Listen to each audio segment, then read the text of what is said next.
Welcome to the Thrive podcast with the Shiloh Missionary Baptist Church. How does your faith kind of play into it, or does it play into it? What can be done about it? When I say the church, I'm talking about evangelical white Christians and the black folk who attend their churches. Hello, welcome to the Thrive podcast with the Shiloh Missionary Baptist Church. I'm Fred Jeff Smith, pastor of Shiloh, and I'm very happy that you chose to either view this on YouTube or listen to us on iTunes or Spotify. We always want to encourage you to let us know how we're doing. You can reach me at fredjeffsmith@cox.net. fredjeffsmith@cox.net. Drop me an email and let us know what you think about the Thrive podcast, how we're doing and what we can do to make it better. I'm very happy today to welcome back to the Thrive podcast, your second time with us, Coach Byron Wade, head football coach of Belaire High School. How are you, Coach? I am great. Today is a great day. What a time to be alive in spite of the current circumstances. I believe that it could always be worse, Pastor Fred Jeff. It could always be worse. And, I don't take that for granted. I'm excited. The direction my life is headed, and I have nothing to complain about. So today is a great day. Wonderful. As this is being recorded, it is July 24th. We're right on the precipice of schools' scheduled date to reopen. We understand that things have been pushed back as far as in-person learning, at least until Labor Day. But tell us, as someone who works for the East Baton Rouge Parish School System, what are your thoughts about the school system's preparedness to receive children back for school this school year? Well, I think there are many uncertainties of what could potentially happen, and I believe that I support the school system in taking the approach that they are taking because safety should come first. I do not believe that our kids should be what I would like to be called used as guinea pigs. Mm-hmm. Things could take a turn for the worse, and we definitely wouldn't want our babies to be affected by COVID-19. So I think the approach that they're taking is the best. Realistically, I do believe we don't know what's going on. Mm-hmm. And when I say we, I mean our leadership. Our leaders, the doctors. Until we get a vaccine, seems like we're just trying to buy time. Yeah, I agree with that. Until there's a vaccine, Shiloh has not had in-house worship since late February, early March. I'm not exactly sure when we stopped. I want to say it was early March. And we had early on talked about anticipation of going back in June. But when I went to some of our leadership team, including Terrence, who's doing the production that we're doing right now, it became very clear that nobody here was ready to go back into in-house worship. And so we've been doing virtual worship ever since then, virtual worship, virtual Bible study. And so that leads me into talking about virtual school. And I understand we had a member of the school board, Deidris Lanus, here recently, and we talked about virtual school and virtual learning. You can't play virtual football. So how do you feel about that? I understand, unless things have changed and I haven't kept up, the Louisiana High School Athletic Association has said that there will be no fall sports until the state moves into phase 4. And currently the governor is holding us at phase 2. So it seems like there's a wide gap between where you need to be to play ball and where you are. What are your thoughts about that? Well, I believe that safety must come first. Mm-hmm. when you're talking about a contact sport, we have to make sure that we are taking all precaution to be able to get back out on the field. Best case scenario, they're going to push the fall sports into the spring, and they're talking about flipping it, whereas track and baseball will take place in the fall, and football and basketball will do the same. Well, as you can see, the SWAC has decided to make that same decision. Right. And I think everybody is doing what's best for their situation. Yeah. The way I feel about it personally, it buys more time, and it takes the attention off of football. It brings our attention to understanding where times are headed. Of course, this is, I'd like to say, unprecedented. I mean, you had the Spanish flu back in the early 1900s, and now we're dealing with a pandemic that has really spun out of control. Looking back on the start of it, when things began to shut down in March, we seemed to all be in a rush to get back to our normal standard of living. And that has made things worse. Right. So when you talk about stepping onto a football field with kids, that's one component of it. But let's think about the fans. Let's think about the cheerleaders, the dancers, the announcers, the band. Right. You know, everybody, you can't keep everybody 6 feet apart in those situations. So then you go to the economy.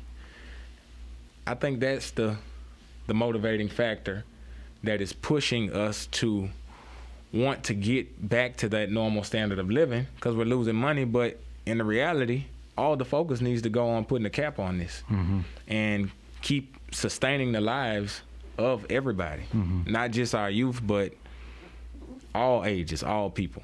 That's my belief.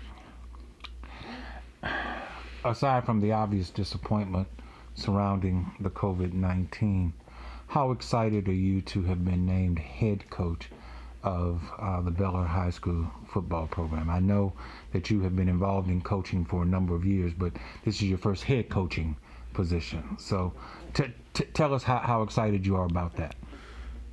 I couldn't put it into words, Fred, Jeff. This is a dream come true for me. This is actually the first time I've had a vision of something that I wanted to manifest, and it actually happened. On my journey, I felt like I've been overlooked.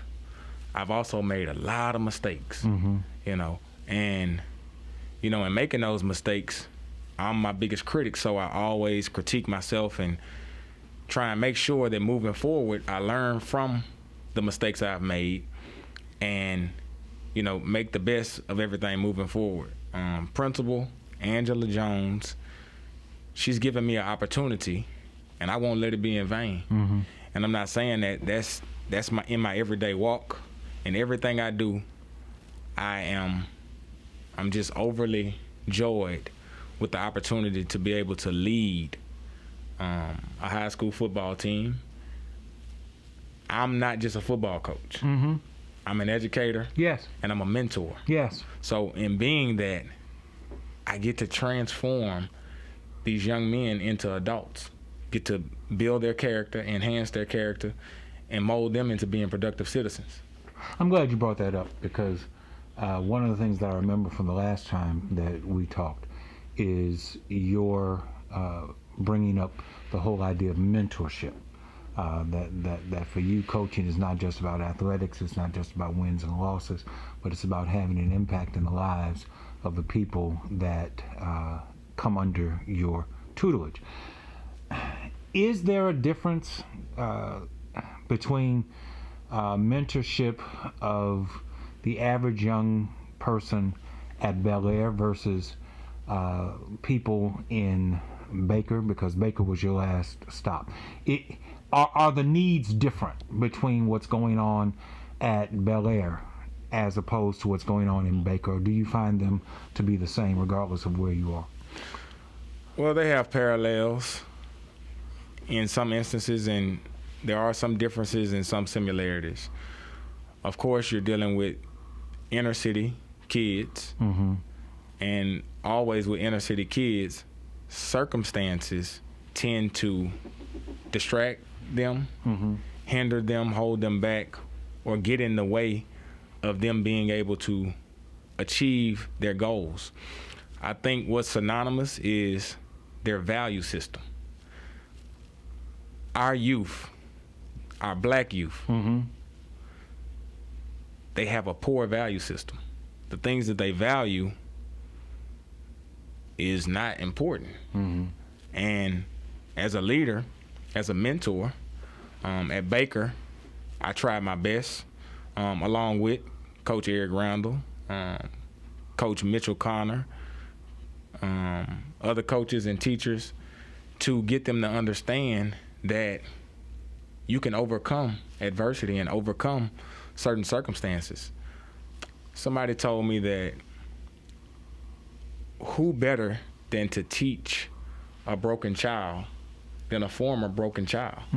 So being that I've overcame lots of things, I look forward to being able to go to Belaire High School, evaluate what's going on, because you have to evaluate a situation and meet people where they are. You have to identify where they are first. You have to identify those circumstances and then formulate a plan, an approach of how you're going to enhance the situation. So to answer the question, yes, some of the things at Baker High School are ongoing at Belaire High School. The biggest thing I take away is we came into Baker High School having to rebuild. And we were able to build, have gradual progress that turned into rapid progression. At Belaire High School, I'm coming into a situation where I have to rebuild, restore, rejuvenate. So because I just took part in doing so, you know, I think I'm better equipped to come into Belaire High School to be able to enhance and do some of the same things and have the same types of success. This is home for you. You were born and raised. You went to Southern Lab and made a success of your life, and you've been teaching here, coaching here for some time. What does it feel like to be able to be a contributor back to the community that you were raised in? You didn't have to go somewhere else. You could do it at home. I don't often tell this story, but being that I went to Southern Lab and I was a above average athlete, when I decided to start my journey of coaching, I wanted to go somewhere else to make a name for myself. I didn't want my reputation and what I had done at Southern Lab to provide any favor for me on the coaching scene. So being that I am in Baton Rouge, Belaire is where I scored my first touchdown. You know, so did I think about that when I interviewed for the job or when I applied for the job? No, but as I drive to the school and look at that field, I'm like, I never knew that 20 years later, 25 years later, I'd be here. I give much credit to my father, Ronald Wade, who coached year-round within BREC, football, basketball, and baseball. So I was a back seat, back of the van, passenger seat type of child that was always on the go, and my dad did this for free. So I'm trying to understand, well, you know, no compensation. You're getting off work from working a full 8 to 5, choosing to go to practice to provide opportunities for young men. As I got older, I realized sports keeps the youth clean. Yeah. You cannot save everybody. Yeah. But if you can eliminate that idle time, you eliminate those distractions, you give them something to look forward to, and you use that as a tool to enhance their life, and you get their full undivided attention. At Belaire, I've come in, I've been there 10 days. Every day, I tell each one of my players, I love them, and I love them unconditionally. And I believe the formula of unconditional love is the formula that will always win, because let's think about some of those circumstances at home. They're not getting that love all the time. They're not seeing it displayed. And you definitely don't have somebody telling you, hey, I love you even when you're wrong. So even when you do something wrong, I'm going to chastise you. I'm going to correct you. You know, there will be consequences, but I'm still going to be here. Right. Right. You went away to go to college. You came back and got your master's degree from Southern, but you went to UL. Tell us about that experience, being away from home. Well, my dad, I tell him all the time that I feel like he sheltered me. Mm-hmm. We tend to disagree because he responds and says, well, Byron, parenting doesn't come with a handbook. Yeah.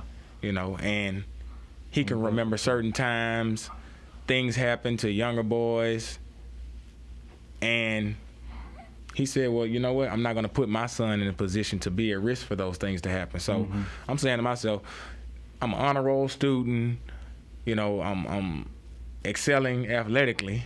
Why can't I do some of the things that my friends were able to do? But as time has moved on, I understand it because now I'm a parent. Yeah. And now I'm an extended father figure. So, you know, it has come full surface for me to understand that, you know, you're not going to understand everything, but you have to trust the process. Me going away to college was something that I could not wait to do. I wanted to get away because I just wanted to be away from home, but I wasn't ready. I wasn't mentally prepared. And, you know, that testimony of me going to school, not waking up for class on time, not going to class, that was necessary for me to become the man that I am today.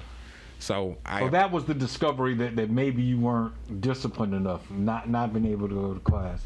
I mean, not being able to get up to go to class on time, and that's an important thing because you can't succeed if you're not in the classroom. You know, I'm homegrown too, born and raised right here. My first experience away from home was going to Boy Scout camp, and I hated it so much that I lied and had my parents come up there and get me, told them I was sick, and then brought me back home because I didn't want to be there. It's a little bit different when you go to college. You can't call home and say, I'm ready to come home. How did you make the adjustment? What helped you to make the adjustment? Well, falling on my face. I guess I was the type of young man that knew the stove was hot, but I had to touch it to really understand how hot it was. I come from good pedigree. That's what it boils down to. I have a great mother who is now deceased, and I have a great big brother, and I also have a great father. So just that immediate support system, you know, those prayers from my grandmother and grandfather that I've never heard, but know that they were sent up. Yes, sir. When you talk about grace and favor. Yes, sir. You know, being able to get blessed with things that you don't necessarily deserve all the time. That's what really saved my life. When you have taught on the middle school level, I started to say junior high, but it's not junior high, it's middle school level, and on the high school level. From a mentorship standpoint, I would imagine, and you correct me if I'm wrong, that the earlier you get them, the bigger the impact you can have on them. So was it better dealing with middle school children as opposed to high school children? From a mentorship standpoint, I'm not talking athletics, I'm just talking about from a mentorship standpoint. Definitely so. Dealing with the youth at a younger age is going to always be better because their attention span. You know, they the older they are, the more distractions. Talking about that value system, they begin to chase certain things and value certain things. Sometimes you're out of their reach. So being that they are immature and young, you know, you can have a greater impact. And in my experience, I've been able to nurture the younger people a little bit better and have a stronger impact than those that are older. Right through here in Baton Rouge, and it's taking place all over the place, but I'm talking primarily about Baton Rouge. We're having an outbreak of gun violence. I put a post on Facebook this morning saying that you can't have a serious conversation about mitigating gun violence unless you're willing to have a serious conversation about mitigating guns. What do we do? And I bring this up to you because you talk about your mentorship relationship with young people. A lot of this is young black people utilizing weapons against other young black people. What is it that we can do, not just you in the classroom, what is it that we can do as the African American community to help our young people with regard to gun violence? I think what we can do is find ways to eliminate idle time. Get these kids involved in something. So that takes, number one, the parents. So the guardians, they have to be willing to force our kids into some type of extracurricular activity. They have to have extracurricular activities that actually interest them. So us as a people, we need to create not just mentorship groups, but sports, you know, the artistry, you know, whether it be, lots of kids want to be rappers, lots of kids love music. We need to have more opportunities for them to get involved, and we also need to expose them to different things. Lots of kids don't understand that the world is so much bigger than Baton Rouge, Louisiana. Right. So I'm sure you can relate. I can relate. Every summer I went somewhere for the summertime, and to go to Florida, to go to Texas, to go to Georgia, to go to California, places that I've never seen, it just gave me a different perspective. So I think I'm gonna stay on the topic of that value system. These kids value foolishness. The music, NBA Youngboy, Fredo Bang, you know, these local artists who are rivaling, but guess what? They don't stay in Baton Rouge. They were bred in Baton Rouge. They grew up in impoverished neighborhoods of Baton Rouge. They're rapping about Baton Rouge, but they stay elsewhere. So they're promoting violence, and they're making it as the cool thing to do. And the kids are migrating and gravitating to that because that's what's appealing to them. So we have to change that appeal. We have to find ways to make other things attractive. And I think that goes into the interests of these young people. We have to dig in, find out what their interests are. From there, we create situations to allow them to immerse themselves into areas of interest. With regard to you and the totality of who you are, you're not just an athlete, former athlete, coach. You're not even just a mentor. One of the things that brought you here the last time that you were here was talking about your love of acting and theater. You told me before we started taping that in addition to coaching, you're going to be teaching theater art. What do you see as the interest level for theater in young people today? I think it's not much of a strong interest because lack of exposure.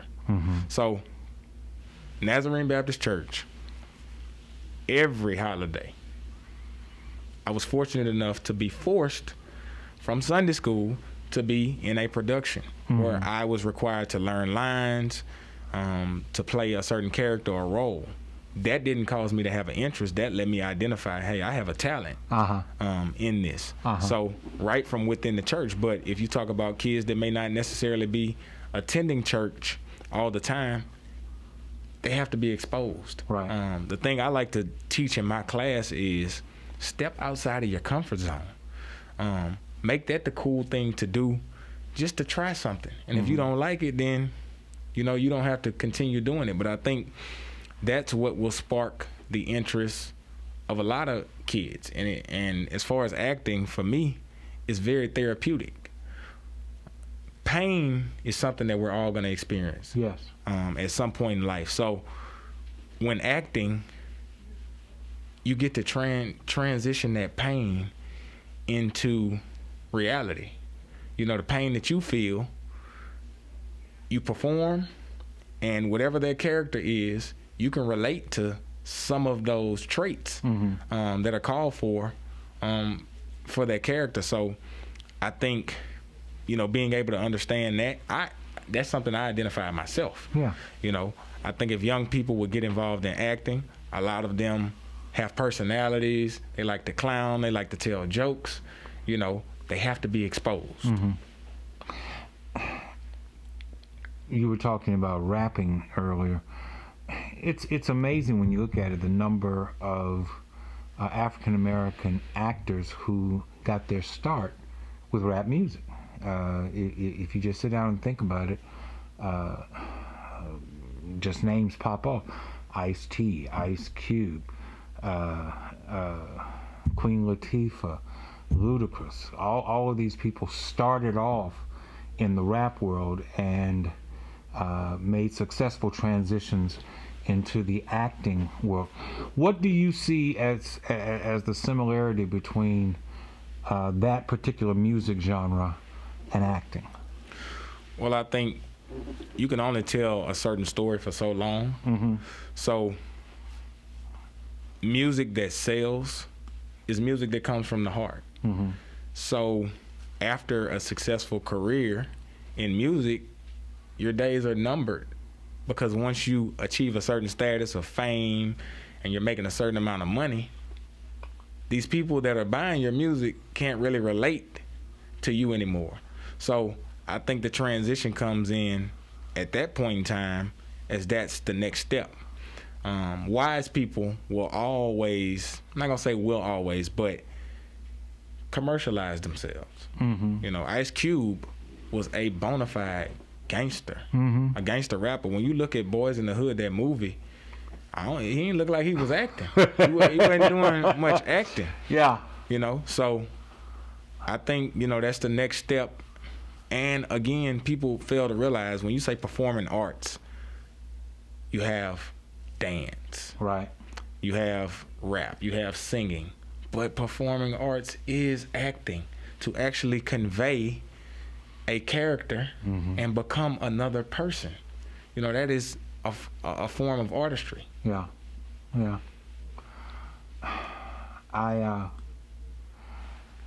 I'm curious as to how it feels to be a dad again.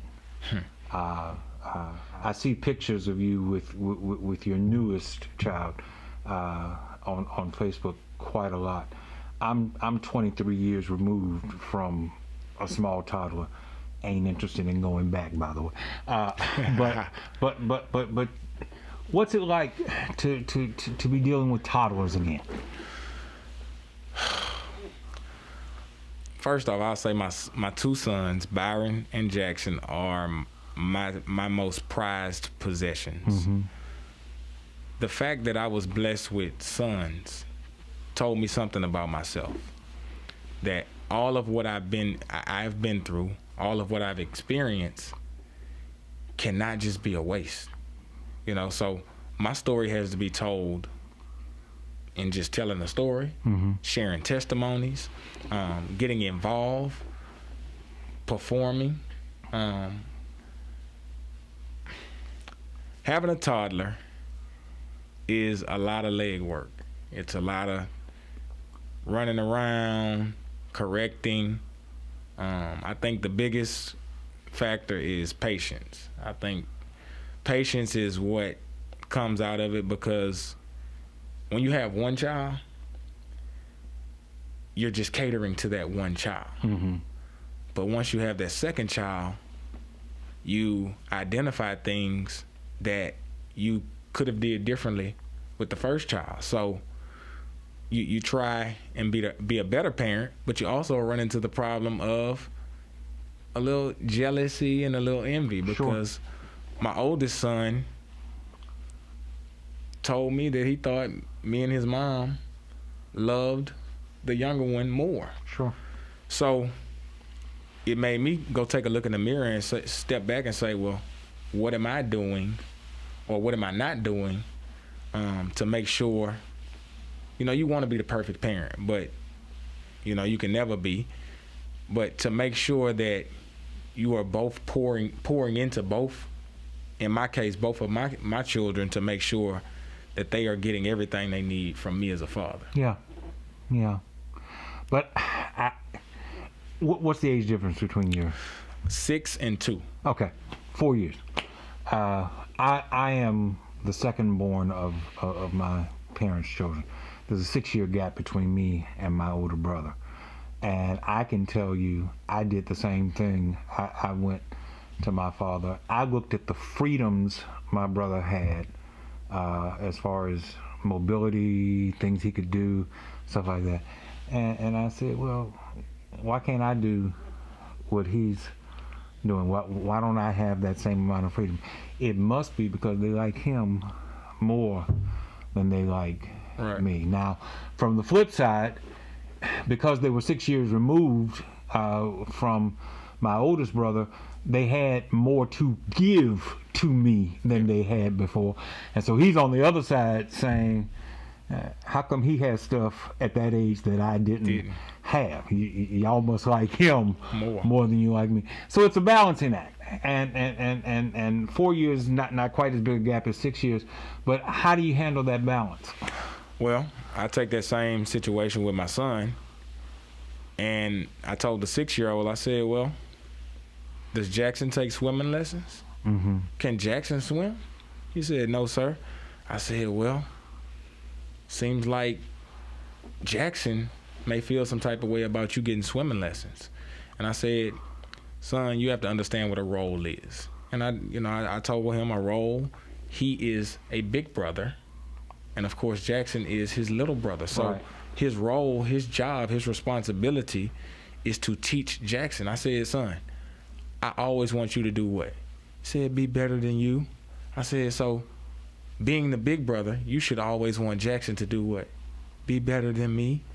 So, I hope that helps, and we'll see as the years come. But I do take the time to really reflect and think to make sure.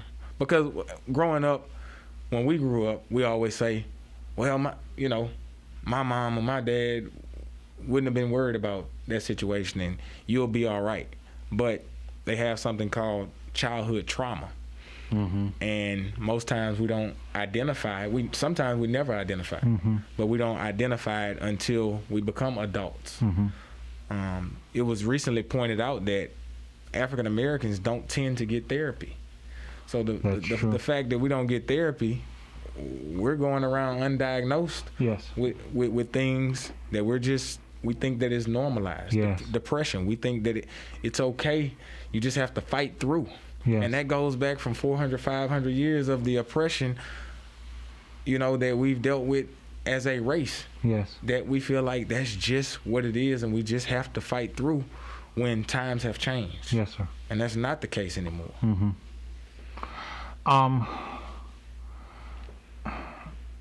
As you move forward, you were raised in the church. You made mention of that. You're working with young people now. What role can the church play? I asked Mr. Lanus this earlier with regard to the COVID-19 crisis. But beyond that, what role can the church play in helping our young people to properly develop and mature into productive members of society. What role can we help you play? Because while we might see them once a week, twice a week, you see them every day, several hours a day. What support role can we play in helping you do your job? Well, I'll start off by saying, what role can the church play in the lives of young people? I really thought about this prior to being here today. I think the church has to find better ways to relate to young people. I believe that there is a huge disconnect between the youth of today and the church.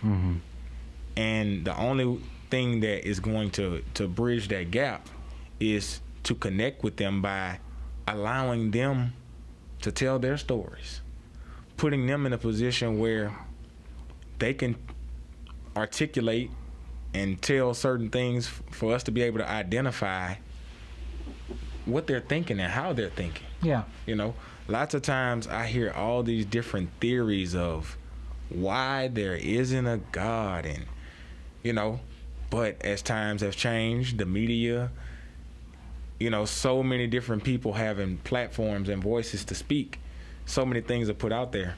I had a quarterback that I coached recently, and I developed a strong relationship with him.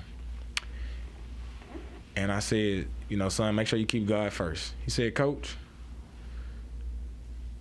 my stepdad told me to go research Dr. Nietzsche, some particular person that was saying that there was no such thing as a God. I said, well, I'll break it down like this. I said, think about it like this. I would rather live my life believing that there is a God to die and find out that there isn't, than to live my life as if there is no God and to die to find out that there is. Yeah. And I was able to get through to him. But if I would have, you know, insulted him or shot that down, you know, I listened to him. So I think the church needs to step in, give these kids a platform, find a creative way to outsmart them, to use psychology to benefit us so we can identify how are they thinking. Once you figure out how somebody is thinking, you can better approach how to bridge that gap. As far as me, how I can be helped, just by allowing, of course, supporting me, but allowing me to be able to lean on the church. And when I say lean on, I mean to be able to have the kids get involved. Let's go back old school. If some work needs to be done, instead of paying somebody to put the fence up, let's get these youngsters to put it up. And I'm saying that for a lack of better way of putting it, but let's get them involved hands-on. Because I remember growing up in Nazarene, we used to sneak and play in the baptism pool. We didn't have anywhere to play, but we were around the church. Yeah. So, you know, we used to stand in the pulpit and act like we were preaching. That's my reality. Yeah. But again, we have to be able to expose our youth to allow them to feel comfortable, because so many things have been distorted and placed in their minds, and now they have access to so many other things that distract them from the Word of God and the reality of what life is all about. And that's in my opinion. Coach Byron Wade, head football coach, Belaire High School. I'm very happy for you, and I appreciate you taking the time to come and share with us today. Continued success to you. Thank you for viewing. Thank you for listening. We'll be back again next time.